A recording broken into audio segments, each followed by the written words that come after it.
Çok Çok şükür, şükür. evet. Merhabalar. Merhaba hocam, ben bunu her zaman yaşıyorum. Sizde de oluyor mu bu bağlantılarda? İlk zamanlar çok oluyordu bende de. Şu an olmuyor ama bugün gerçekten uzun zamandır ben Instagram yayını da yapmıyorum. Açıkçası bir acaba dedim internetlerde mi bir şey var? Ama şükürler olsun sorun çözüldü, sorun giderildi. Evet, Evren bize hizmet ediyor. Ne olması gerekiyorsa o oluyor. Zaten şu an kainatta frekanslarımızın çok karışık olduğu bir zamandan geçiyoruz. Doğal olarak ki yukarıda ne varsa aşağıda da o var. Aşağıda olan yukarıda da olmuş oluyor. Kendi içimizde bir karmaşa yaşadığımız bir dönemdeyiz. Kolektif bir karmaşadan geçiyor çünkü insanlık ciddi derecede bir imtihanla karşı karşıya dünya genelinde baktığımız zaman. O yüzden bizlerin de böyle şeyler yaşaması normal diye çok güzel. düşünüyorum. Şükür seyircilerimizle beraber buluştuk. Bir aradayız. Öncelikle hoş bulduk diyeyim. Evet hocam, hoş geldiniz. Ben de öncelikle şunu söylemek istiyorum. Gaybı yalnız Yüce Yaradan Yüce bilir. Yaradan Biz bilir. astroloji ilmiyle elimizden gelenin, dilimizden dönenin izleyicilerimize aktarıyoruz. Nasıl aktarıyoruz? Yukarıda bazı döngüler oluyor, değil mi hocam? Bazı döngüler Evet. yıllar içerisinde işte 1900'lü yıllarda, 1920'li yıllarda, 50'li yıllarda, yani 2025'in önceki dönemleri ve Hı önceki hı. döngüleri geçmişteki yıllarda da yaşanıyor. Biz Evet. bunları baz alarak diyoruz ki şu yıllarda şunlar olmuştu, bu da bunu olabilir. Şu burçta da bu sonucu verir diyoruz. Kısacası bu, ama dediğimiz gibi gaybı yalnızca Yüce Yaradan bilir. Hocam tekrar hoş geldin. Ayağının tozuyla geldin çünkü çekimin vardı bugün. Çok teşekkür Çekimim ediyoruz vardı bize de. bugün. Evet. Evet, bize de böyle bir canlı yayın fırsatı verdiğin için. Biliyorsun Hocam benim hemen böyle buyur Benim hocam. tarifede kendi programım var. Sezon finallerini çektik artık. Zaten öncesinde bir Sinan Hoca'yla da bir program çektik orada. O da Hı 14 hı. Haziran'da seyircilerimizle beraber yayında olacak. KRT ekranlarında 14 Haziran Cumartesi günü 11'de ve KRT'nin YouTube'unda yayında olacak. Güzel bir yayın gerçekleştirdik. Bizim 10 Haziran'da bir yay dolunayımız var. Önemli bir yay dolunayı. Biz bugün onu konuşalım istiyorum. Onun etkilerini ele alalım istiyorum. Çünkü senin enerjini, eşinin enerjisini, çocuklarının enerjisini ben çok seven birisiyim. Çok da güzel işler yapan, işler üreten Sağ olun. kişilersiniz. O yüzden alma ve verme dengesi açısından bizleri sosyal medya hesaplarımızdan takip etmeyi ve Özgür Çanlı YouTube kanalını takip etmeyi unutmuyorsunuz. Abone olmayı, onu da bir belirtelim. Şimdi ben 10 Haziran'a gelmeden önce 6 Haziran'da bizim Venüs'ün Boğa burcuna geçmesiyle beraber finansal sistemde dünya genelinde bir istikrar arayışı söz konusu olacak. Bununla beraber toprak gibi ekilebilir arazilerin aşırı derecede önem kazanacağını göreceğiz. Tarıma daha yoğun ihtiyaç duyulacak. 7 Haziran'daki Merkür-Şiron arasındaki sekstil açı, Şiron yara aldığımız yer ve şifalandığımız noktalar oluyor. Küresel sağlık politikalarında çözüm odaklı diyalogların arttığını, bazı şeylerin vesile olduğunu göreceğiz. 9 Haziran'da Merkür'ün Yengeç burcuna geçişiyle birlikte iletişimde daha duygusal, milliyetçi konular ve temalar ön plana çıkacak. Aynı gün Venüs ve Plüton arasındaki kare açı ekonomik manipülasyonlara ve finansal krizlere de dünya genelinde işaretlerde bulunuyor. Yani astrolojik verilere göre.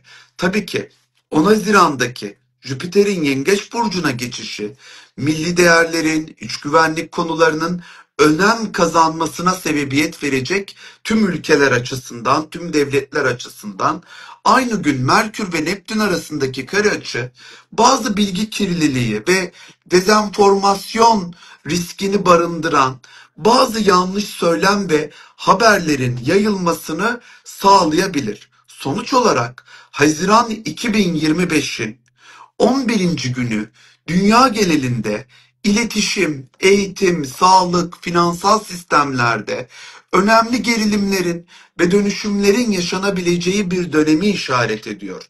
Özellikle 11 Haziran'daki tam 10 Haziran'da etkisini göstermiş oluyor aslında yay dolunayı ama tam 11'i gibi devreye girmiş oluyor. 11 Haziran'daki yay dolunayı ve oluşturduğu büyük kare açı kalıbı küresel çapta dikkatli olunması gereken bir zaman dilimine işaret ediyor. Çok Bunları önemli bir bir şey söylediniz belirtelim. hocam. Şimdi burada ben de bir şey söylemek istiyorum. Hocam lafını balla kestim. Burada astrologlarımız ve bu işi yapanlar, bu ilmi araştıranlar, bu ilmi çalışanlar gördüklerini söylemekle yükümlüler. Onların A partisi, B partisi, C partisiyle bir ilgisi yok. Onlar ne görüyorlarsa bunu söylüyorlar.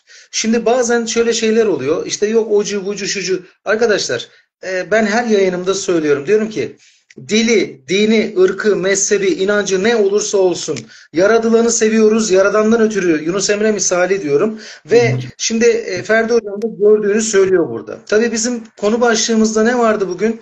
Hem burçlarla alakalı hem de acaba 2025 bir erken seçim mi getiriyor? Şimdi burada bu soruyu sormak için aslında şöyle bir ortalığı bir aşmış oldum. Hocam 2025'in sonuna doğru bir erken seçim mi bekleniyor?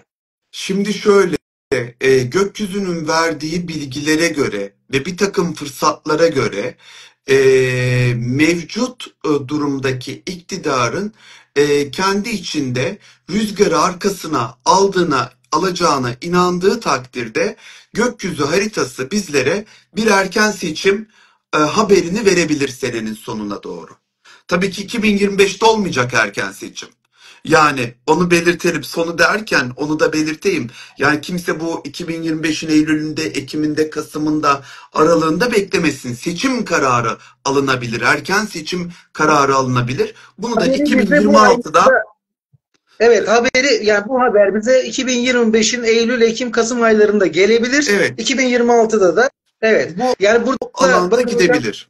çok önemli bir şey söyledi. Dedi ki eğer ki bu rüzgarı arkasına alırsa dedi yemeğe bakıp geliyorum demiş ya. Neriman Hanım ne pişirdiniz Allah aşkına yazın bari. Vallahi merak ettim. Lütfen yazın. Lütfen hatırım kalır. Söyleyeceğim vallahi ne. Efendim afiyet şeker olsun. Hocam biraz erken mi yapıyoruz acaba bu? Ben de yemekten kalkıp geldim ha bir an önce. Hemen yayına Valla ben de katıldım. yemekten kalktım geldim. Ben çekimden geldim çünkü. Yani evet, Biliyorsunuz hemen alelacele evet, bir şeyler yedim. evet. Sizi ondan önce bir aradım. Saatimiz bence gayet iyi. Evet. Ben sonrasında daha böyle e, yayınımız zaten Instagram'a yüklenecek. Doğal olarak YouTube'a yüklenecek. Daha iyi olacağına inanıyorum. Şimdi 2025'in sonlarında bu haber alınınca ne dedi? Eğer ki dedi mevcut hükümet arkasından bu rüzgarı hissederse erken seçim kararı alır. Burada da şunu anlayabilir miyiz? Mevcut hükümet bu kararı alıp gene yola devam eder mi? Ee, Şöyle söyleyeyim. Şansı oldukça yüksek. Lütfen linçlemeyin, tamam mı? Bakın benim sorularıma çok açık bir şekilde cevap Evet, veriyor ve evet. biraz önce de söyledim. Bizde A partisi, B partisi, C partisi yok. Ben güzel sorular sormaya çalışıyorum. Hocam da Astroloğun zaten siyasi bir tarafı olamaz. Bir astroloğun, bir metafizik uzmanının hiçbir şekilde siyasi bir tarafı olamaz ve olmamalıdır. aynen öyle. Aynen öyle hocam. Ben en Katılıyorum. azından kendi adıma bunu söylüyorum. Kendi adıma söylediklerimi söylüyorum. Bana doneler neyi veriyorsa, e, bilgiler neyi veriyorsa onu söylemekle yükümlüyüm. Zaten biliyorsunuz başka meslektaşlarla bir arada oturuyoruz. Herkesin fikri, herkesin hesaplama sistemi farklı bilgi veriyor. Aslında bilgiler ortak da farklı teknikler kullanıyorlar. Farklı şeylerden de feyz alıyorlar. Ona göre farklı yorumlarda yapabiliyorlar. Şimdi Evet. 11 Haziran Bu arada demiş ki sizi çok seviyorum demiş. Yemeği söylemeyeyim demiş. Elinizin artığı olsun demiş. Afiyet şeker olsun, şifa olsun hocam. aslında 11 şöyle bir Haziran. şey, Evet. yemekleri gerçekten söylememek gerekiyor. Çünkü herkes aynı imkanlara sahip değil. Aynı gıdaları evinde temin etme şansı gibi bir şeyi olmuyor. O zaman Sonuçta bu bu yayın sonradan gurmeler ne olacak hocam? onlara ben bir şey yapamıyorum. Onlara ben bir şey diyemiyorum ama biz hani biliyorsunuz beslenme götürürdük eskiden okullara. Evet, evet, Herkesin getirebileceği yani gıdalar koyun derlerdi. evet. Ekstra böyle lüks olacak yiyecekler beslenmeye koymayın ki diğer çocuklara hani ne demek istediğimi Var ya, anladınız. gözüm doldu biliyor musun? Beslenme dedin ya. O yıllara gittim. Şimdiki nesil bunu bilmiyor. Gerçekten şimdiki nesle çok üzülüyorum. Ben de çok Yani üzülüyorum. bu neslin bilmediği o kadar çok şey var ki. Emekliler perişan. Sonay Hanım. Evet, emekliler perişan. Biliyoruz. İnşallah iyi olacağına da inanıyoruz. Türkiye'nin çok güzel bir yerde, çok güzel bir döngüye girdiğini söylüyor uzmanlarımız. Evet. Ve 11 Haziran'da şimdi topu alıyor hocamız, Ferdi hocamız ve bizi götürüyor bakalım kaleye doğru. Evet Çünkü hocam. 2025 yılının en dikkat çekici dolunaylarından birisi 11 Haziran'da Yay burcunun 20 derecesinde gerçekleşiyor. Bu dolunay ay düğümleriyle birlikte büyük kare, Grand Cross dediğimiz bir açı kalıbını oluşturuyor. Biraz böyle zorlayacak bir dolunay aslında bu. Ve dünya astrolojisine göre küresel ölçekte kadersel bir dönüm noktasına işaret eden bir dolunay bu. Burası son derece önemli. Güneşin Capella, Pak ve Bellatrix gibi sabit yıldızlarla olan kavuşumu, Jüpiter'in Betelgeuse ve Polaris kavuşumu, bu sabit yıldızlar çok kaderseldir. Her birinin kendi içinde bir etkisi ve bir anlamı vardır ve bulundukları ortamda önemli ve köklü değişimler yaşatırlar. Satürn'ün de Şet ile kavuşumu bu dolunayın etkilerini iyice vurguluyor. Peki bu güçlü gökyüzü kombinasyonundan dolayı en çok nereler etkilenecek?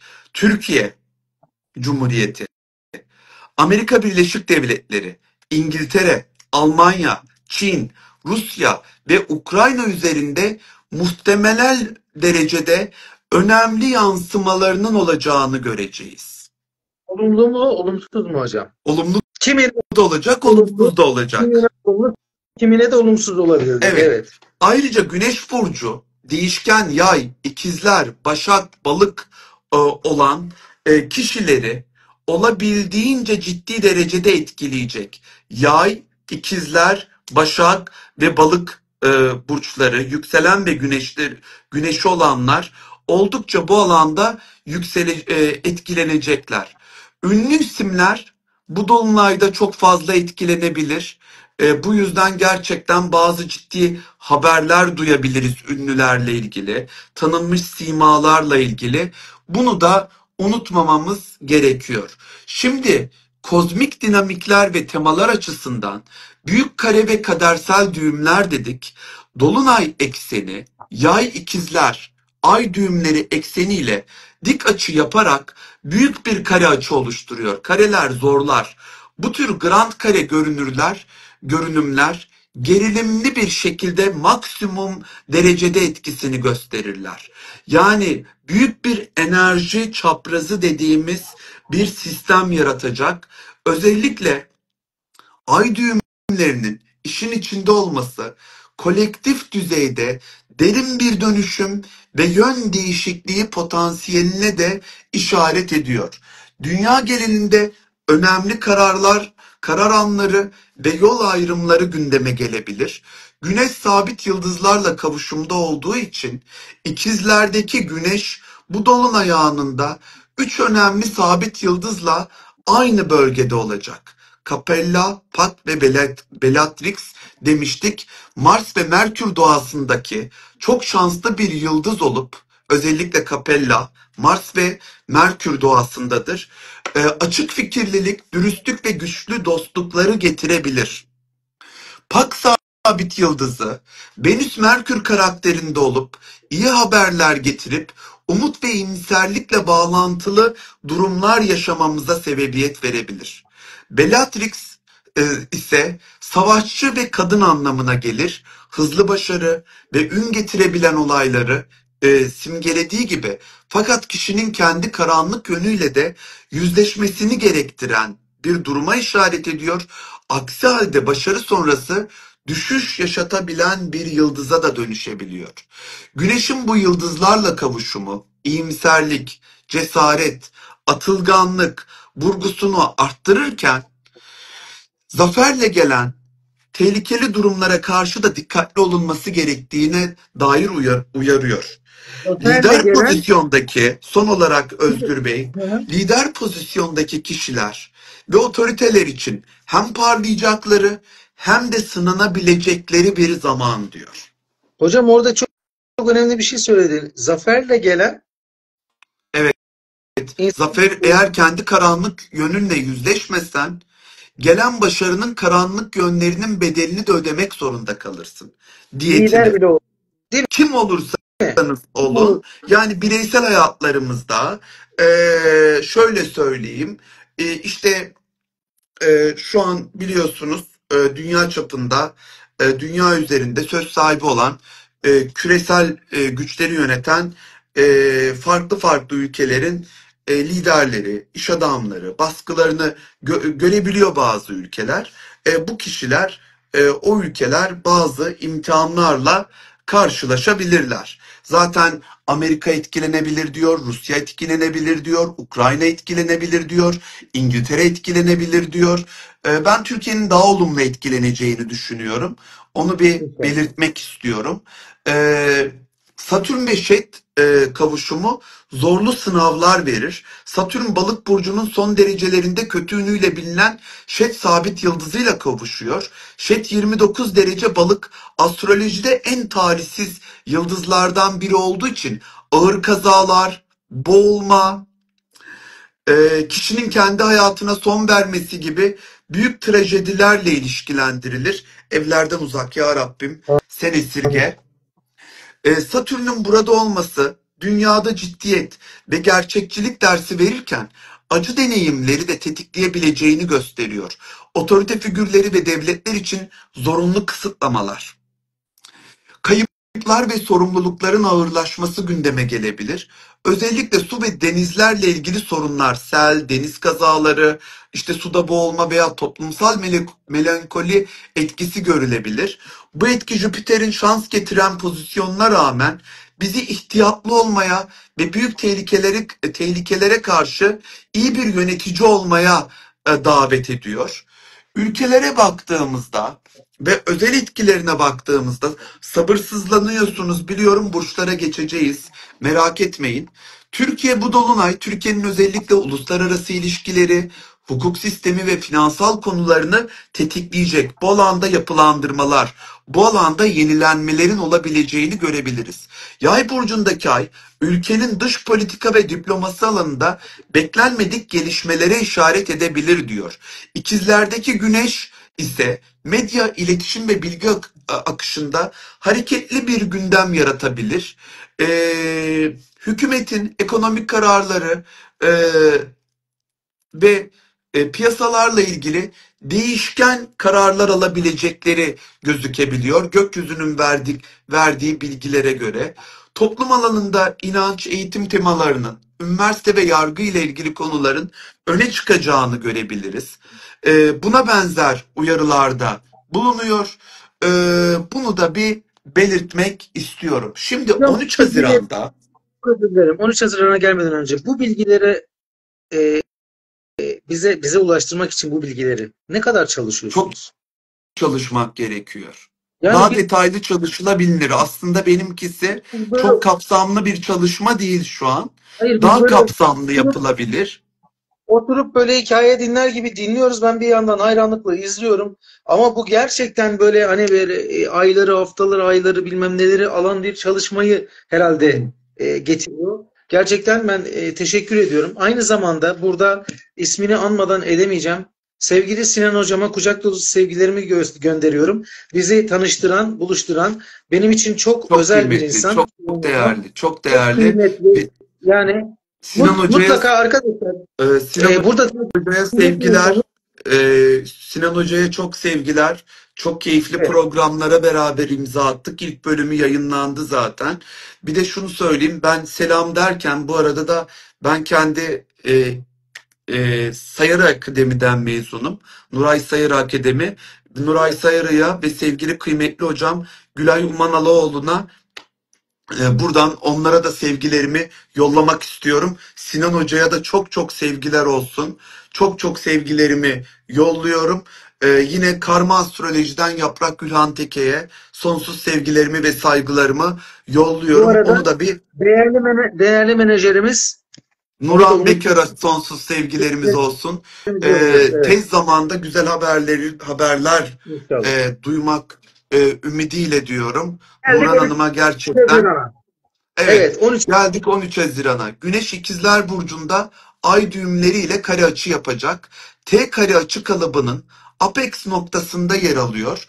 Bu durum dünya genelinde liderler, otorite figürleri ve hükümetlerin kritik kararlar vermesi gerektiğini, ancak bu süreçte çatışma ve kutuplaşmaların artabileceğini gösteriyor. İkizler etkisi medya, iletişim ve bilgi akışındaki manipülasyon veya sansasyonu tetikleyebilir. Bilgi savaşları, diplomatik gerilimler ve yanlış anlaşılmaların gündemi domine etmesi muhtemel. 15 Haziran'da Mars Aslan Burcu'nda, Uranüs ise Boğa Burcu'nda bir kare açı yapacak. Bu açı dünya genelinde ani ekonomik dalgalanmalar, beklenmedik olaylar, protestolar ve isyanlar gibi sarsıcı gelişmeleri beraberinde getirebilir. Özellikle ekonomi, finansal piyasalar ve teknoloji alanında ani krizler veya şok edici gelişmeler yaşanabilir diyor gökyüzü. Aynı gün Jüpiter Yengeç burcundan Satürn'e Koç burcu kare açı yapıyor. Bu etki uluslararası ilişkilerde güç mücadelelerini, milliyetçilik ve korumacılığın artmasını, ekonomik büyümede duraklamaları ve yavaşlamaları işaret ediyor. Yengeç vurgusu nedeniyle ev, vatan ve aile güvenliği ile ilgili gerilimler artabilir diyor. 17 Haziran 17 Haziran'da Mars Başak Burcu'na geçiş yaptığı için bu geçişle beraber dünya genelinde özellikle sağlık, hijyen ve çalışma koşulları, günlük yaşamla ilgili konular gündeme gelebilir diyor. Bu dönemde sağlık politikaları ve çevresel sorunlara ilişkin katı düzenlemeler veya müdahaleler görebiliriz. Ayrıca Başak etkisi nedeniyle işçi sınıfı hareketleri, grevler ve çalışma koşullarına yönelik toplumsal tepkiler ortaya çıkabilir dünya genelinde. Bu süreçte Türkiye Cumhuriyeti, Amerika Birleşik Devletleri, Avrupa ülkeleri, Çin ve Rusya gibi ülkelerde bazı böyle liderler arasında bazı krizler, bazı belirsizlikler öne çıkabilir. O yüzden çok diplomatik, çok yapıcı, çok sakin olmak gerekiyor. Zaten ülke olarak bu konuda gerçekten diplomasiyi çok güzel yürüttüğümüzü ben düşünüyorum. Kendi adımıza, diğer ülkelere karşı hadi son derece güzel yürüttüğümüzü Özür dilerim hocam. inancındayım. Burada Abdullah hocamı da anmadan geçemeyeceğim. Abdullah Çiftçi hocamı. Her zaman şunu söyler Abdullah hocam. Der ki Türkiye'nin içerisinde başka bir durum söz konusu ama bizim dışarıda Türkiye'nin çok başka bir konumu var. Gerçekten saygı duyulan, diplomasiyi çok iyi kullanan ve dünya milletlerine, hükümetlerine gerçekten satranç oyununda yön veren bir devlet olma yolunda gidiyoruz artık diyor. Ben ne astrolojiyi bilirim, ne bunlarla ilgili böyle altıncı hissim kuvvetlidir, ne öyle öngörülerim vardır ama ben yıllardır söylüyorum bunu. Yıllarca ben bu insanları dinledim. İşte Haluk Özdil dinlerim, Abdullah Çiftçi dinlerim. Vatanını, milletini seven herkese de hürmetim sonsuz.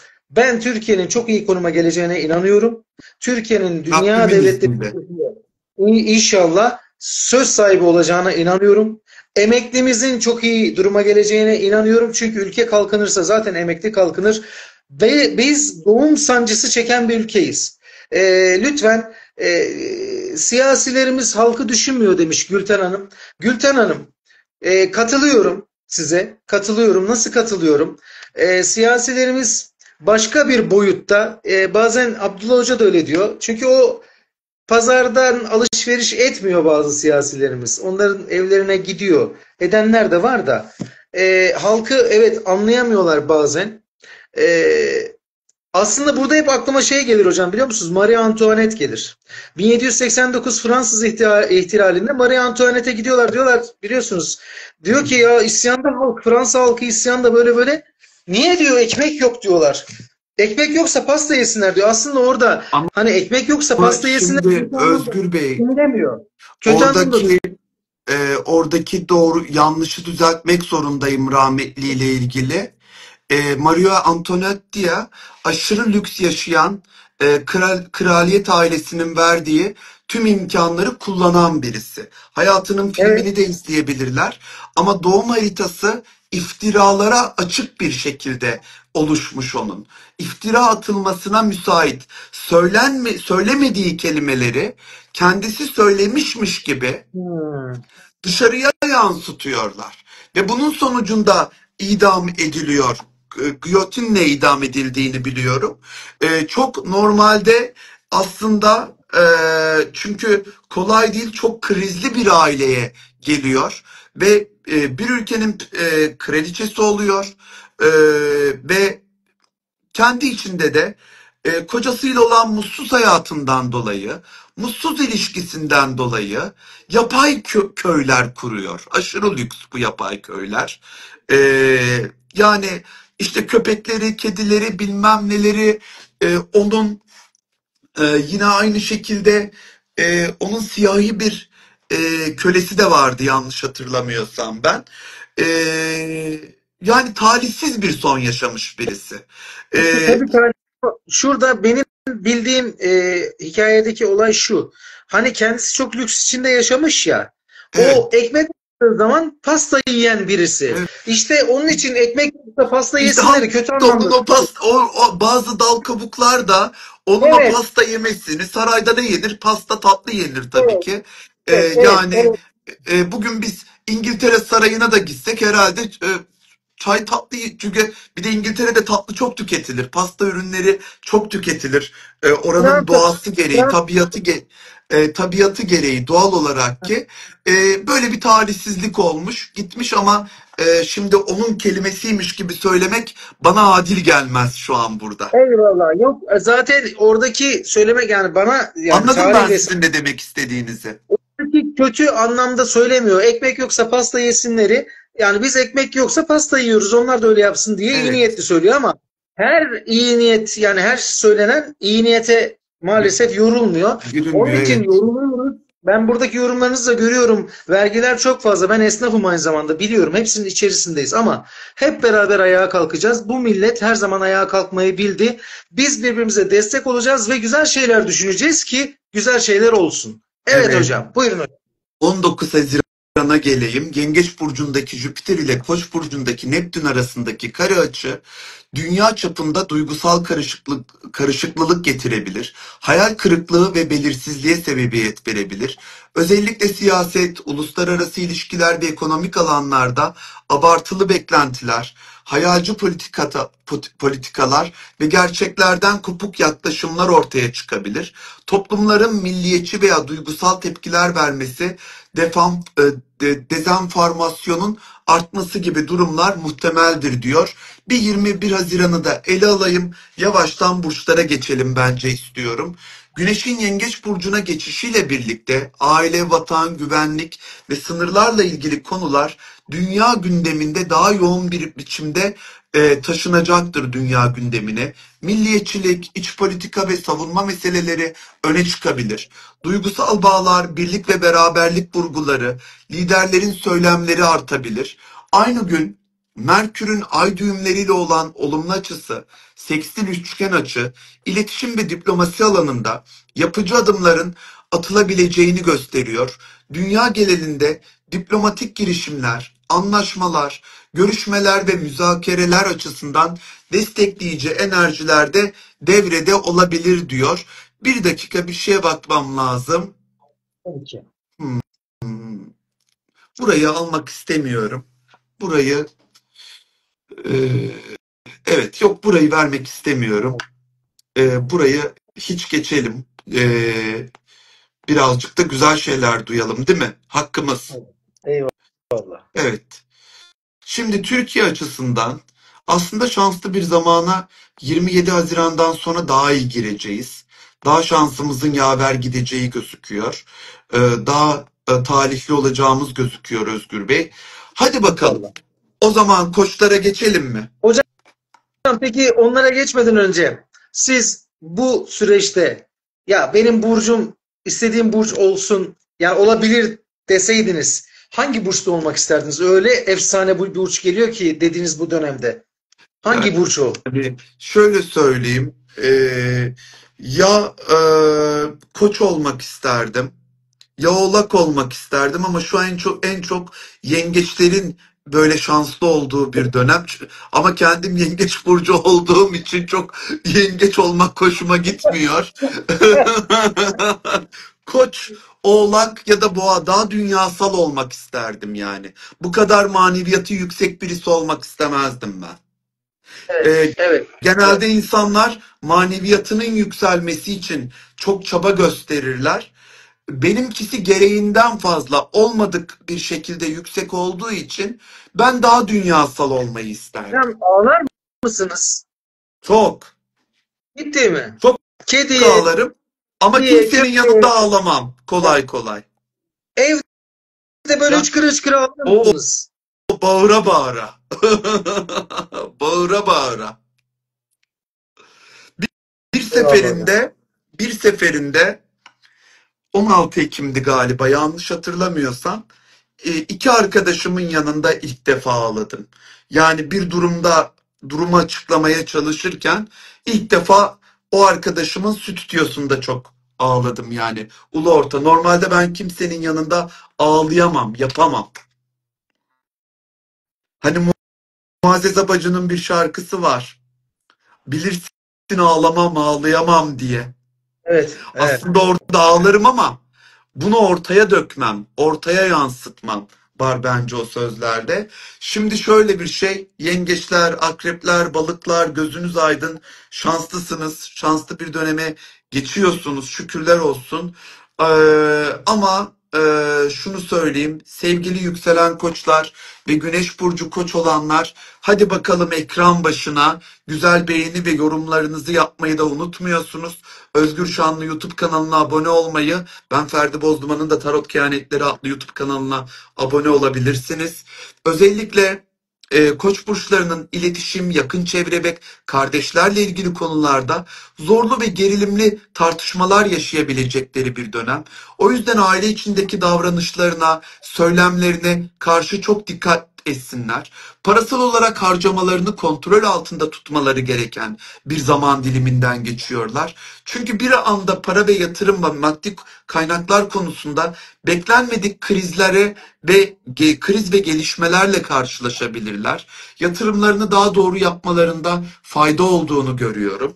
Yine aşk hayatlarında ani heyecanlanmalar ve sürpriz karşılaşmalar yaşayabilirler.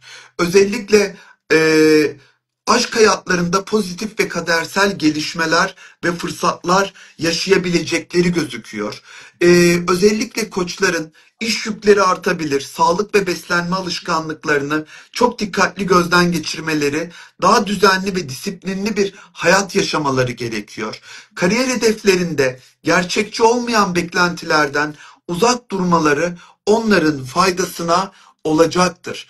Özellikle şunu ev değiştirme, taşınma, evle ilgili kararlar aldıkları zaman, e, yenilik yapacakları zaman hesap ve giderlerini iyi ölçsünler. Gelir ve giderlerini bir dengelemeye çalışsınlar diyorum. Çünkü sürpriz bir yatırım yapma fırsatı da yakalayabilirler ama biz burada hiçbir zaman bir yatırım tavsiyesi yapmıyoruz. Onu belirtelim. Motto olarak kendi gücüne inan, hayat seni beklediğinden çok daha güzel sürprizlerle karşılayabilir diyor. Tarot açmayacağım. Tamam hocam. Tamam. Direkt burçlarla gidelim. Tamam hocam. Sevgili yükselen boğalar ve güneş burcu boğalar, aile yaşamınız arasında kalabilirsiniz. İş ve aile hayatı arasında bir dengesizlik, bir tutarsızlık yaşayabilirsiniz. Özellikle biraz sakin kalmanız, olaylara şeffaf bakmanız gerekiyor. Kredi, borç, ödeme gibi meselelerde acele karar almaktan kaçınmanız gereken bir zamandasınız. Finansal konular ve yatırımlarınızda dikkatli olmanız gereken bir zaman. Özellikle ilişkilerinizde istikrarsızlık, ani kopuş riski bulunan bir dönemden geçtiğiniz için bu dönem kimseyle çatışmamaya özen gösterin ve kendi özgürlüğünüzü daha fazla vurgulama eğiliminde olduğunuz için ilişkilerde bir kopma yaşanabilir. Yine aşk hayatınızda tutkulu ama gerilimli etkiler öne çıkıyor. İlişkilerde beklenmedik sürprizler yaşayabilirsiniz. Bu yüzden ilişkilerinize son derece dikkat edin. Sizin ev, aile ve ilişkiler alanında gökyüzü aslında kalıcı adımlar atmanıza yardımcı olacak. Özellikle romantik ilişkiler konusunda evliliğe doğru bekarsanız evrilebilirsiniz diyor gökyüzü. Yuva kuranın Allah yardımcısı oluyor. Sadakat çok önemli bir yuvada, bir evlilikte. Sadakat de oldu mu yeme de yanında yat. Eyvallah. Mottom sizlere: değişime cesaret et, hayatın beklenmedik güzelliklerini keşfet. Çok teşekkürler. Neriman Hanım balığa gelmedi henüz. Bu arada yorumları. Pınar Hanım demiş ki Güneş Koç yükselen ikizler ne zaman mutlu olur, zengin olur demiş. Onları Güzel. program sonlarına bırakalım, biz unutmasınlar. Biz şu an burçlarımızın sırasını bozmayalım istiyorum. Çünkü sonra gerçekten haksızlık da oluyor çoğu arkadaşımıza, biliyorsunuz. E, Haksızlık olmasın. Koçtan haksızlığa uğrayan bir başak olarak Satürn döngüsünde karşı tarafta ektiğini biçer mi diyor. tabii ki biçer. Fazlasıyla biçer. Ha? Her şeyin bir zamanı var. Ama sizin Aynen öyle. bazen de olayları serbest bırakmanız lazım.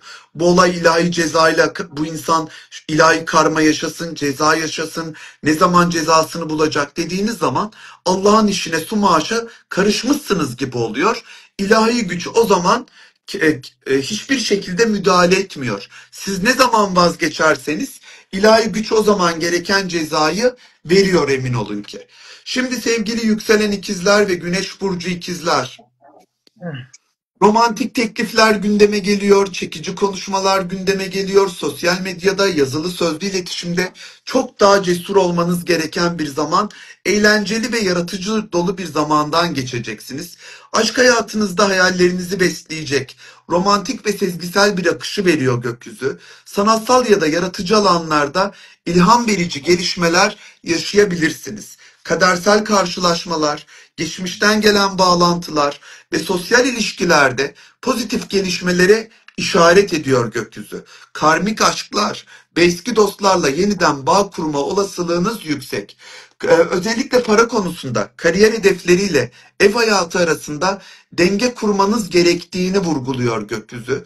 Üst düzey yöneticilerle anlaşmazlıklar veya ailevi sorumluluklar kariyer hedeflerinizi zorlayabilir.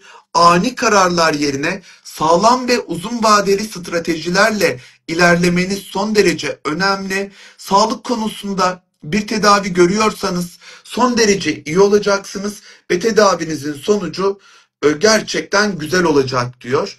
Mottom sizlere: güç kelimelerde değil, kelimelerin ardındaki niyette gizlidir. Teşekkürler. Sevgili yengeçler, Güneş burcu yengeçler ve yükselen yengeçler, ortak finansal konular, borçlar, miras, nafaka ya da eşin parasıyla ilgili meselelerde iletişim kaynaklı krizler yaşayabilirsiniz. Kıskançlıklar, baskıcı söylemler veya güç savaşlarına karşı dikkatli olun. Ortaklık ilişkilerinde şeffaf ve temkinli bir iletişim kurmanız önemli. Kendinizle ilgili duygusal ifadelerde ve güvenlik ve değer algınızda bir baskı yaşayabilirsiniz. Aileden gelen maddi ve duygusal talepler sizi zorlayabilir. Sessiz kalmak yerine dengeli bir şekilde kendinizi ifade edin. Arkadaşlık ilişkileri, sosyal gruplar ve hedefleriniz alanında sürpriz gelişmeler yaşayabilirsiniz. Bazı dostluklar sarsılabilir ve çevrenizdeki ani değişimlere uydurmak zorunda kalabilirsiniz. Duygusal bağlar, gizli korkular ve derin bağ kurduğunuz ilişkiler alanında bir baskı içinde hissedebilirsiniz. Ruhsal yükleri boşaltmanın ve netlik kazanmanın zamanı. Aşk hayatınızda ani yakınlaşmalar, hızlı gelişmeler mümkün. Ancak bu etkiler çok kalıcı olmayabilir. Onu belirteyim. Dengesiz olabilir. O yüzden çok fazla kendinizi kaptırmamaya özen gösteriniz diyor. Yine mottom sizlere: kabuğunu kır, kendi merkezinde doğ, evren seninle, yeter ki cesaret et. Eyvallah hocam. Evet, sevgili yükselen aslanlar ve güneş burcu aslanlar, arada sohbet edebiliriz aslanları bitirdikten sonra. Sosyal çevreniz, aşk hayatınız ve yaratıcılıkla ilgili projelerde gerginlikler yaşayabilirsiniz. Yakın arkadaşlarınızla veya sevgilinizle yaşanabilecek sözlü çatışmalara karşı daha esnek ve anlayışlı olun. Özellikle sosyal medya paylaşımlarınızda dikkatli olmanızda fayda var. Kariyer, statü, toplum önünüzdeki imajınızda ani değişiklikler yaşayabilirsiniz. Patronlar, üstler ve kamuoyuyla yaşanacak sürpriz gelişmelere hazırlıklı olun. Evlilik, ortaklık ve sosyal itibar konularında sorumluluklarınız artabilir. Ailevi baskılar ya da iş ortaklıklarında yeniden yapılanmanız gerekebilir. Aşk hayatında yoğunluk artıyor, ancak romantik ilişkilerde ani alevlenmeler, fakat aynı şekilde hızla kopuşlar getirebilir. Buna dikkat etmeniz gerekiyor. Benim sizlere mottom: sahne senin, kalbinle konuş, kader seni en doğru izleyiciyle buluşturacak.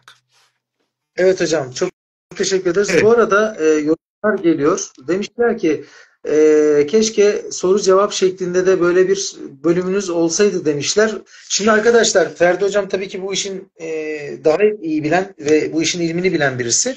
Ama burada mesela işte ben Kova burcuyum. Kova ile ilgili bir şey sordum. Sonra Başak, Balık falan, bunların hepsini şu beyine sığdırmak ve bir anda onun cevaplarını vermek çok zor. Çünkü bakın, bize anlatmak için gerçekten çok çalışıyorlar. evet. Ve burada bir sıra var. Bir liste var, bir sıra var. Böyle pat diye oradan oraya, oradan oraya, oradan oraya, oradan oraya, gerçekten o program hem verimsiz oluyor. Ben daha önce izledim böyle şeyler.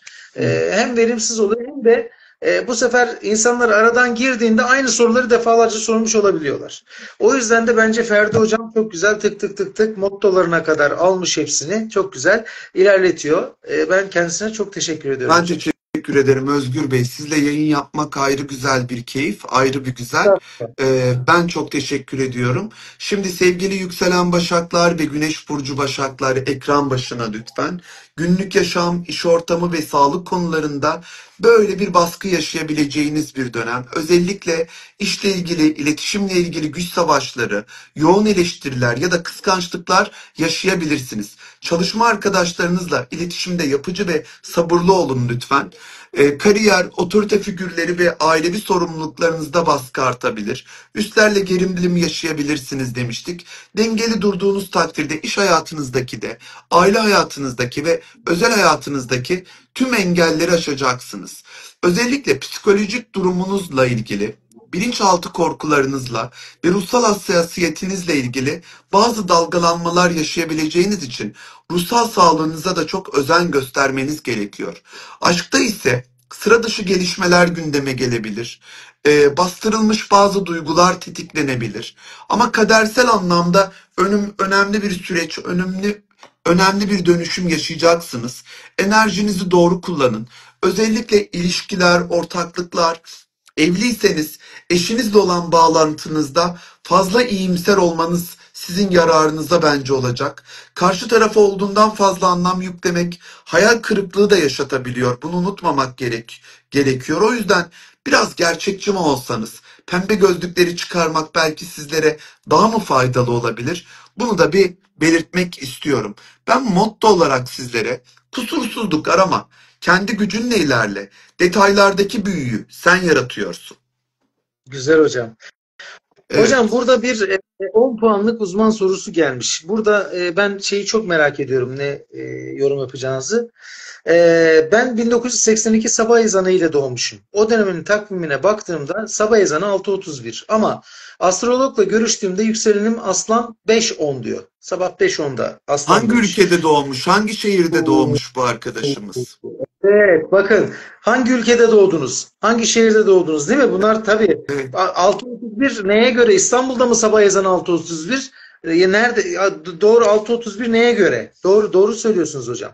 Evet, hangi ülke hangi Yani şehir? bir de Bunlar bunu önemli. hesaplamak gerekiyor. Bunu şey yapmak gerekiyor. Bu böyle ezbere söylenecek bir şey değil. Astrolog ne diyormuş kendisine? Ne demiş astrologlar? Ama diyor astrologla görüştüğümde yükselenim Aslan 5.10, yani 5'i 10 geçe demiş astroloğu. Ben diyor 1982 sabah ezanıyla doğmuşum diyor. O zaman sabah ezanı diyor takvimde diyor 6.31 olarak Şimdi gösteriyor. astrolog onu şey yapmıştır, rektifikasyon yapmıştır. Rektifikasyona göre hesaplayarak vermiştir. Hayatındaki önemli olaylara bakarak vermiştir astrolog arkadaşımız. Onu belirteyim. Doğal olarak ki hanımefendi kendi bile doğum saatini bilmiyor. Ona ortalama bir veri veriliyor. Astrolog da o veri üzerinde o alanda bazı haritalar açarak o yükseleni bulup veriyor. Anladım. İstanbul'da doğmuş hanımefendi. İstanbul yazmış. İşte o tarihteki sabah ezanı kaçta okunuyorsa ona bakmanız lazım. Oradan bulabilirsiniz aslında. Evet, evet. O saatte, Evet o hocam. tarihteki. Şimdi efendim sevgili yükselen teraziler ve güneş burcu teraziler. Kıskançlıklara ve manipülasyonlara karşı dikkat edin. Duygusal olarak yoğunluğunuz artarken iletişimde kontrolü elde bırakmamanız önemli. Özellikle romantik ilişkilerde açık ve dürüst iletişim şart. Aynı zamanda eğitim, hukuki meseleler, yurt dışı bağlantıları ve dünya görüşünüzle ilgili konularda zihinsel bir dönüşüm yaşayacaksınız. Biraz baskı altında da hissedebilirsiniz kendinizi. O yüzden düşüncelerinizi savunurken inatçı olmaktan kaçının, esnek kalın ve diplomatik yönünüzü kullanın. Bu açılara da bakarak ele aldığımda özellikle 15 Haziran'daki Mars-Uranüs karesi ortak maddi kaynaklar, borçlar, vergiler, miras ve eşin parasıyla ilgili ani sürpriz gelişmeler yaşayabilirsiniz. Beklenmedik masraflar veya finansal krizler de söz konusu olabilir. Aynı gün Jüpiter-Satürn karesi 15 Haziran'da teraziler sizler için söylüyorum. Aşk, çocuklar ve sosyal hayatla ilgili sorumlulukları arttırabilir. İlişkilerde özgürlükçü ve ihtiyacı ile sorumluluk duygusu arasında kalabilirsiniz. Özgürlük ihtiyacı ve sorumluluk duygusu arasında kalabilirsiniz. Buradaki dengeyi korumanız gerekiyor. Aşk hayatınızda elektrik oldukça yüksek. Yalnız olanlara.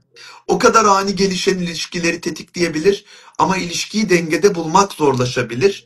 Ee, Yani o yüzden ilişkiyi dengede tutmanız da önemli diyor. Şimdi kariyer, toplum önündeki imajınız ve hedefleriniz konusunda parlayacağınız da bir zaman olacak. Yeni projeler, terfiler, kamuya açık işler için destekliyor gökyüzü sizleri. Bunu da bir belirtmek istiyorum. Sizleri uğurlarken motto olarak dengeni bozanı değil, seni dengeleyen fırsatları büyüt. Eyvallah. Onur Subaşı boğayı kaçırmışım dedin. Hiç şey yapmayın. Başak'ı da kaçırmışım demiş bir arkadaşımız Sevda Hanım. Hiç merak etmeyin. Kaydedeceğim. Buradan rahat rahat dinleyebilirsiniz. Çünkü bu bence bu yayın 2-3 kere daha izlenebilir. Yani İzlenir. böyle. Evet. Emeğine sağlık hocam. Rica ederim, teşekkür ederim. Çok notlarım var. Notlarımdan elemeler yaparak en öz bilgileri sizlere veriyorum. Sevgili Eyvallah. yükselen akrepler ve güneş burcu akrepler, ilişkiler, kariyer, sağlık, maddi konular ve içsel dönüşüm, akrep gibi derin, sezgisel ve güçlü bir burç için bu süreç yoğun, kadersel ve dönüştürücü olacak. Aile, yuva ve ebeveynlerle ilişkiler alanında bazı derin krizler yaşasanız da, güç savaşları yaşasanız da, geçmişe dair hesaplaşmalar yaşasanız da sonrasında güzel bir taşınma, miras gayrimenkul alımı gibi konular gündeme gelebilir. Özellikle finansal konular, yatırımlar ve maddi desteklerle ilgili alanlarda bir yapılanma yaşayacaksınız. Maddi gücünüzü yeniden yapılandıracaksınız. İkili ilişkiler, ortaklıklar ve evlilik alanında beklenmedik değişimlere karşılaşabilirsiniz. Ani bir iş değişikliği, patronlarla sürtüşmeler veya partnerinizle iş temelli gerilimler gündeme gelebilir. Bu yüzden gerçekten ağzınızdan çıkan sözlere ve kelimelere dikkat edin. Aşkta ise ani tanışmalar ve şok edici ayrılıklar da yaşayabilirsiniz. Karmik ve kadersel olarak destekli bir olumlu e, akışı 26 Haziran'dan sonra yaşayacaksınız akrepler. 26 Haziran'a kadar biraz sabırlı olun diyorum ben sizlere. Motto olarak küllerinden doğmaya hazırsan evren seninle birlikte yeniden yazar kaderi. Eyvallah. Eyvallah. Sevgili yükselen yaylar ve güneş burcu yaylar, e, hemen şunu söylüyorum. Özellikle aile, ev, ebeveyn ilişkileri ve duygusal güven alanında gerçeklerden kaçmayın. Hayalcilik yerine gerçeklerle yüzleşin. Doğru kararlar alın. Ortak kaynaklar ve finansal konularda şanslı bir zamana geçiş yapacaksınız. Parasal olarak gerçekten önemli fırsatlar yakalayacağınıza dair bilgiler görüyorum.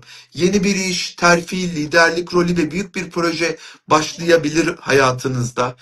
Gerçekten şanslı olacağınız için güzel kazançlar da elde edebilirsiniz. Ortak kazançlar, derin bağlar ve dönüşüm alanında güçlü bir enerji yaşayacaksınız. Kendinizi finansal anlamda yeniden yapılandırma fırsatı yakalayabilirsiniz. Bir de Dolunay sizin burcunuzda oluyor. En yoğun etkiyi siz alacaksınız. Bunu unutmamak gerekiyor. Şimdi motto olarak gittiğin yol uzun olabilir ama hedefini biliyorsan evren pusulandır. Hocam burada iki şey okumak istiyorum, önemli. Birincisi, arkadaşlarımızdan bir tanesi şunu söylemiş. Demiş ki hocam sizi çok sıkı takipçinizmiş ve hiçbir YouTube kanalınızdaki yayını kaçırmıyormuş. Çok başarılısınız diyor. Ne zaman kitap çıkacak, yeni kitap diyor. Başarılar, sevgiler demiş. Şöyle bir şey, ilk kitabımı 2008 yılında çıkarmıştım. Bazar dergisiyle verildi. Kozmopolitan'da reklamları verildi ve dergiyle beraber yılın en çok satan kitaplarından birisi oldu mağazalarda. O burçlar üzerine olan bir kitaptı ama ben sizlere bu sefer daha farklı bir kitap vereceğim. Çalışıyorum üzerinde. Hazırlamak hiç kolay değil. Ciddi bir emek istiyor. Sonra onu düzeltmenlerin bir okuması gerekiyor. Hataları tamamlamak için farklı bir şey olacak. Sizlere ben bu mesleğin aslında perde arkasında olanları, yaşananları paylaşacağım. Böyle bir şey gelecek inşallah. Hocam, çok sıkıldığınız, ruhunuzun daraldığı zamanlar oluyor mu Olmaz meslekle olur ilgili? mu? Bugün 5'te oldu mesela. Net Ya- net saat yani. Yani Evet. Yani 5'te oldu. Bazen insan gerilere gidiyor, bazı anılara gidebiliyor. Bir de enerjilerle çalışan insanlarız bizler. Enerjilerle çalıştığımız için çok yoğun etkileniyoruz. Karşı taraf sana bir şeyini anlatıyor. Anlattığı şey sende bir şey anımsatıyor. Zor, Bunun gibi durumlar olmaz olur mu? cevap vermek zorunda değilsiniz buna. Ama çok zor bir çocukluk yaşadınız, değil mi? Fazlasıyla. Eyvallah. Fazlasıyla diyeyim. Evet. Ama benim çocukluğum, ben mutlu bir çocuktum Özgür Bey. Zor bir çocuklukla karşı karşıyaydım ama ben o kadar Allah inancı, yani ben kendimi ilk bildiğim şey e, de ne diye bildiyseniz kendi adım değil, Allah'ı bilmekti. Yani Eyvallah. onu bir kitaptan ya da kitaplardan değil, o kadar içten, o kadar derin bir bağ ki onunla aramdaki bağ, o çocukluk yıllarında. Ben mutlu bir çocuktum. Ben taşlara dokunmaktan mutlu olurdum. Yosunlara dokunmaktan mutlu olurdum. Daldan kayısı koparmaktan, fişne koparmaktan, toprakla, çamurla oynamaktan. Oyuncak yok o zamanlar. Ne var? Bunlarla mutlu olurdum. Yani e, hani uğradığım haksızlıklar, şiddet bir tarafa. Ha ben sonra çocukluk yıllarında ben sosyal çevrede de, okul hayatında da, genel ilişkilerimde de çok zorbalıklarla, çok sancılarla Tabii ki çok karşılaştım. Çok kırıldığım durumlar, incindiğim durumlar oldu. Çocukluktan çok gençlik hayatımda ve iş hayatımdaki sosyal çevrem ve iş hayatımdaki karşılaştığım engeller daha zordu, öyle söyleyebilirim. Daha zormuş. Burada şunu söylemek istiyorum. Bir Armağan Çağlayan'la olan sohbette gördüm ve Evet, orada ellerimi kaldırdım ve pes dedim. Çünkü maalesef bir örgütün olduğu bölgede, yani çok sık bulunduğu bir bölgede evet, yaşıyorsunuz. Kendinizi evet. korumak için Terörün oraya çok aktif olduğu yıllar. terörün aktif olduğu yıllar ve gece niye gelmesinler de elektrik Ya veriyorsunuz çok oraya, demirlere. saçma geliyor bana, biliyor musunuz? Şimdi düşününce Özgür Bey, topraktan bir ev düşünün. Merkezdeki köyde değiliz, dağdaki köydeyiz. Kerpiç bir ev, koridor geniş. Ben koridorda yatıyorum. Yan tarafta annemle babam yatıyor, yan odada. Aynı koridorun içinden diğer odaya da inek geçiyor. Çünkü teröristler kadınlar ahıra gittiğinde saklanıp da ya da kadınlara zarar verebilirler düşüncesinden dolayı Bu, ahıra da bu, evin içinden geçiliyor. ha, bu gerçek. Ben zannettim rüyayı, hani annem çağırdı falan, onu Hayır, hayır, anlatıyorsun. benim çocukluğum bu benim. Yaşadığım şey yani bu benim. Kadınlar dışarı çıkmasın, teröristler görmesin diye inek evin içinden Tabii geçiyor. tabii, şöyle düşünün. Ee, 6-7 haneli bir köy evi düşünün. Mamazar köyü diyoruz yanlış hatırlamıyorsam. Yukarı köyde deniyor oraya. Kerpiç bir ev. Ortada ben yatıyorum her zaman, orta odada.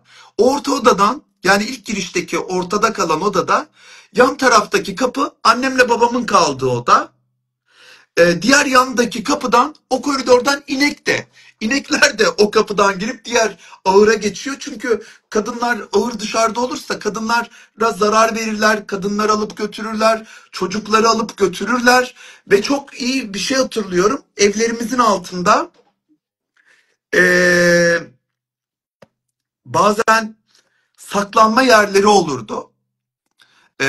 Bizim birileri geldiği zaman gençleri, erkekleri ya da kadınların kocalarını alıp götürmesinler diye, teröristler. Ondan sonra işte bir gece ben yatıyorum, uyuyorum. Izgara geçirmişler. Bana çok saçma geliyor şu an. Yani adam dışarıda kabloyu da kesip o elektriği devre dışı bırakabilir. İşte kendince bir koruma aklı bence. Ee, O ızgaralarda da elektrik olurdu. Bir gece uyanıyorum. Bir gece uyanıyorum. Anne neredesin diyorum. Bir ses dışarıdayım diyor. Bulaşık yıkıyorum diyor. Oysa gecenin o saatinde bulaşık yıkanması da mümkün değil. Ben yürümemle çünkü terör olayları yani. Ben yürümemle beraber kapıdaki tellere çarpılmam bir oluyor. Bağırtımı hatırlıyorum. Kollarımı kaybedebilirdim. Bacaklarımı kaybedebilirdim. Babam beni sopayla çekerken yere de bir bidon su devriliyor. Çeşmeden getirilen. Bu çocuk öldü diyorlar filan. Saatler sonra ben uyanıyorum, ama ne uyanma, böyle Allah'ım ya Rabbim, narkoz etkisindeymişim gibi bir uyanma böyle. Kadıncağız, annem de mor bir yastık yüzü var. Onun kenarlarını dikiyor başımda. Böyle. Böyle bir olay yaşadım. Yani gerçekten beni elektrik çarptı. Siz onu rüya olarak galiba Yok, anladınız. ben onu rüya olarak anlamadım. Ben o ineklerin yan taraftan geçişini rüya ile bağlantılı zannettim. Gerçekmiş yani. Ya gerçekten inekleri oradan geçiriyorduk Özgür Ya Bey. arkadaşlar, bu adam bağıra bağıra ağlamasın da bunları Evet. hatırlayınca ne yapsın yani? Yani Yani çok zor aslında yıllardı. Allah gerçekten ülkemizi zor yıllardı. çok zor, Yani bir evet.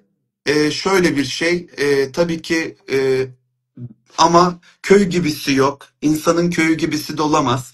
Biz o topraklardan çok bir şey alamadık Özgür Bey. Çok bir şeyimiz, yani hiçbir şey alamadık. Son benim rahmetli dedemden bana kalan bir yer vardı. O da hileyle hurdayla o zaman akrabalar tarafından gitti. Ben herkesi affettim. Allah'a havale ettim. Şükürler olsun Rabbime. Bugünlerime şükürler olsun diyorum. Kendi ekmeğimin derdindeyim. Hiçbir meslektaşımla sorunum olamaz. Ama bazı insanların nedense benimle olan sorunları bitmiyor.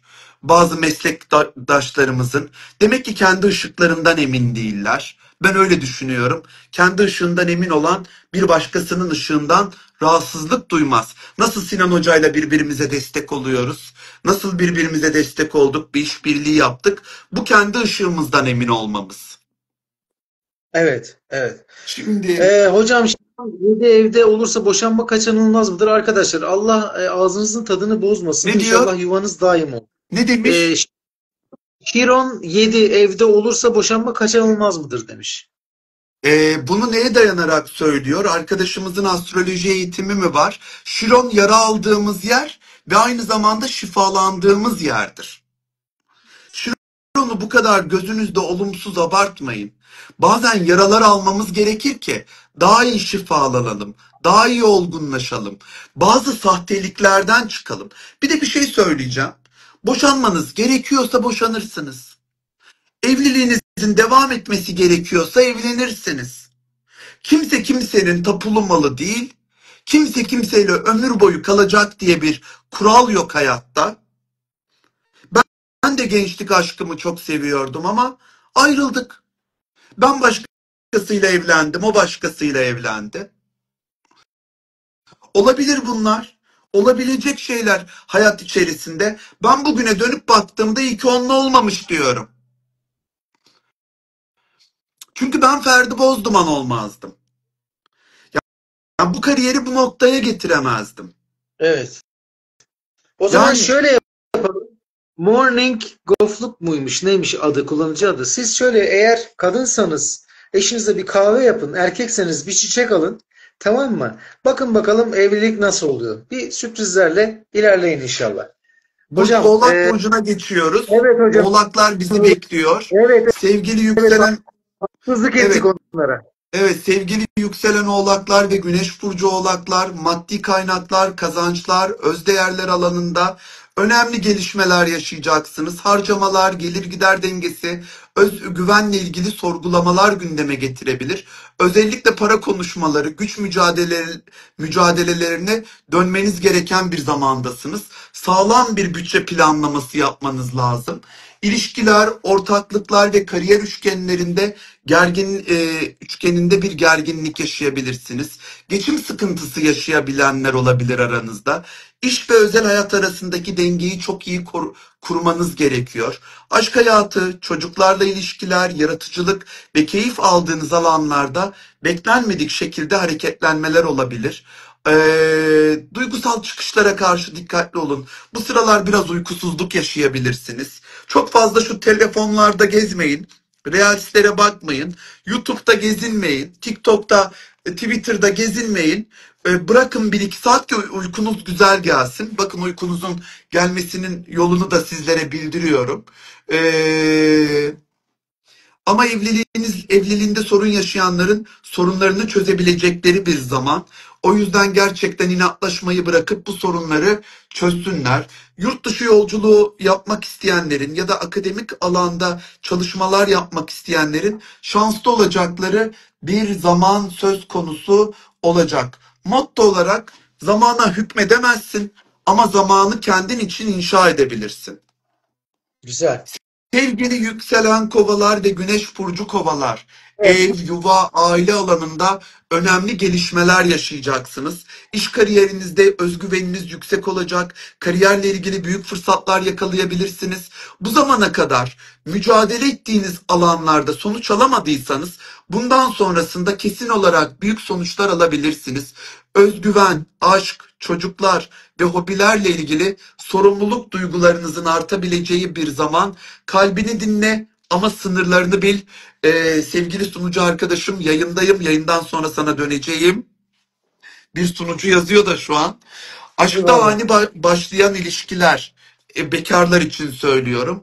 E, ilişkiler kalıcı olabilir diyor bu dönem. Mevcut olarak evli olanlar ise daha birbirlerine bağlanacaklar.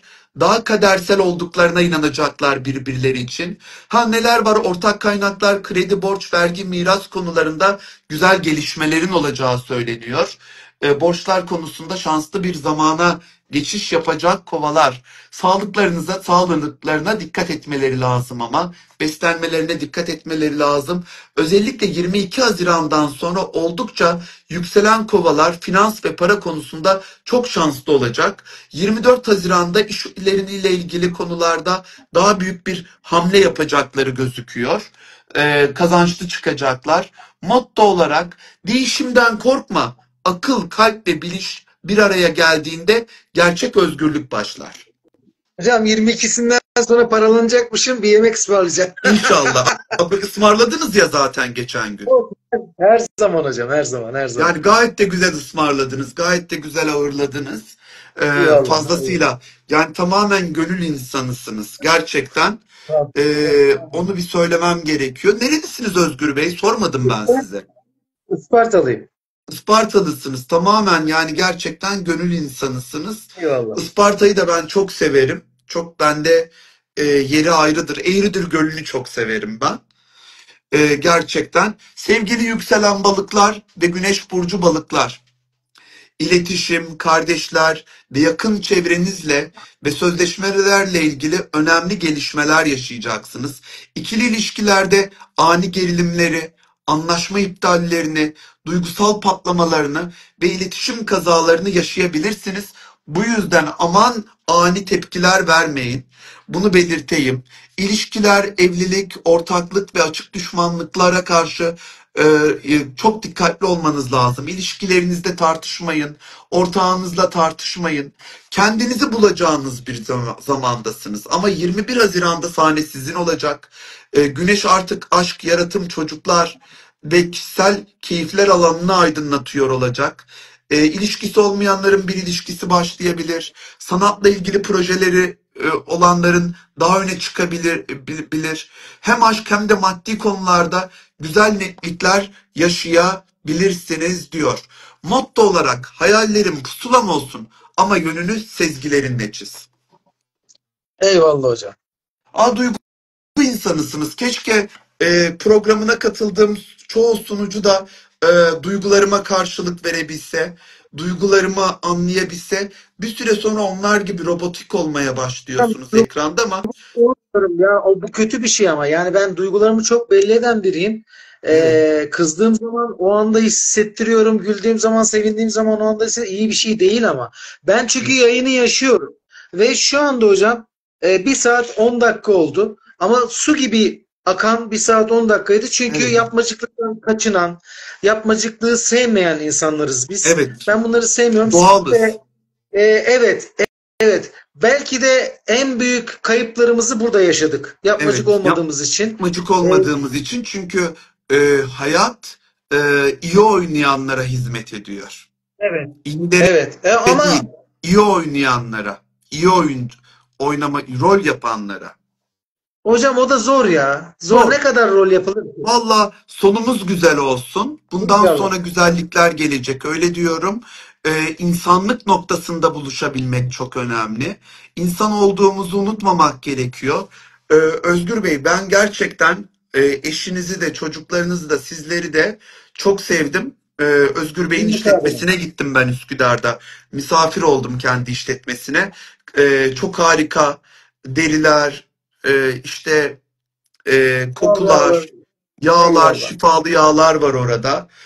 Gerçekten kıymetli bir yer. Allah daim etsin. Allah Amin. ayağınıza taş değdirmesin. Amin.